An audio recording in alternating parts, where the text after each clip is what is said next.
सुखदेव मुनि मेरे प्रभु के और भी विवाहों का वर्णन श्रवण कराते हुए कहते हैं कि यूं तो भगवान श्री कृष्ण की 8 मुख्य पटरानियां हुई और इन 8 पटरानियों के लिए मेरे प्रभु ने अलग अलग महल बनवाए। ये 8 पटरानियां अपने अपने अलग अलग महल में रहने लगी। एक दिन कृष्ण सत्यभामा के महल में बैठे हुए तो इंद्र का आना हुआ।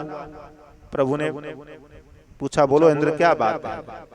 तो यहाँ प्रभु इंद्र कहने लगे कि प्रभु, एक भौमासुर नामक दैत्य है जिसने मां अदिति के कुंडलों को चुरा लिया है और बहुत सी कन्याओं को बंदी बनाया हुआ है। प्रभु आप उन सबको मुक्त कराओ। तो प्रभु ने कहा, चिंता ना करो, समय आने पर सब ठीक हो जाएगा।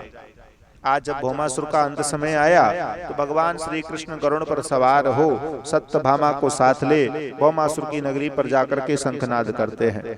वह राक्षस गुफा से बाहर आया, देखा कृष्ण मुझसे युद्ध करने के लिए आया है, तो वह भी मेरे प्रभु के साथ युद्ध करने को तैयार हुआ। कृष्ण और भौमासुर के मध्य में युद्ध हुआ, निरंतर युद्ध चलता रहा। अंत में मेरे प्रभु ने सुदर्शन चक्र के द्वारा भौमासुर नामक राक्षस का वध कर दिया। उस राक्षस ने यहाँ 16,100 कन्याओं को बंदी बनाया हुआ था।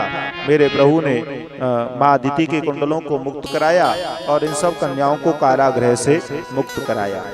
अब ये सब कन्याएं जब मुक्त हुई तो विचार करने लगी कि हम वापस घर कैसे जाएं। हमें ये राक्षस लेके आया था, इतना समय हो चुका, वापस घर जाएंगे तो लोग नाना प्रकार की बातें बनाएंगे। जब हमें कृष्ण की प्राप्ति हो गई है तो हम सब क्यों ना कृष्ण की शरण में चली जाएं। तो आज ये सब मेरे प्रभु की शरण में आई और आकर हाथ जोड़ करके प्रार्थना करने लगी कि हे गोविंद, हम वापस घर नहीं जाना चाहते, हम आपकी शरण में आना चाहती हैं। आप हम सबको अपनी पत्नी स्वरूप में स्वीकार करो। तो भगवान श्री कृष्ण ने यहाँ इन 16,100 कन्याओं को भी अपनी पत्नी स्वरूप में स्वीकार किया। तो ये विवाह मेरे प्रभु के और हुए। तो 8 पटरानियां और 16,100 ये मेरे प्रभु की रानियां हुई। तो इस तरह मेरे प्रभु की कुल कितनी रानियां हुई? 16,100।